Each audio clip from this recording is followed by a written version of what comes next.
শুক্রবার বিকেলে পশ্চিম মেদিনীপুর জেলার ডেবরা ব্লকের ডেবরা ওভারব্রিজের নিচে আগামীকাল ডেবরা বন্ধের সমর্থনে মিছিল করার সময় বিজেপির ঘাটাল সাংগঠনিক জেলা সভাপতি তন্ময় দাসকে আটক করল ডেবরা থানার পুলিশ।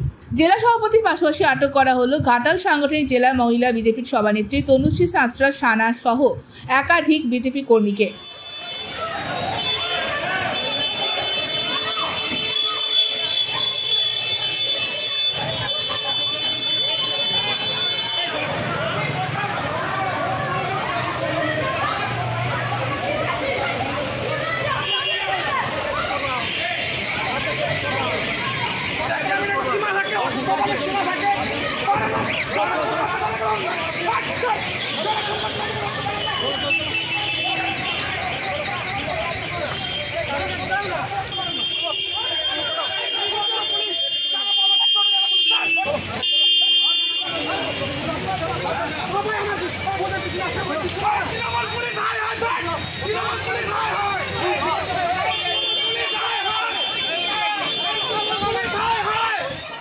এই বিজেপি কর্মীদেরকে আটক করেছে পুলিশ।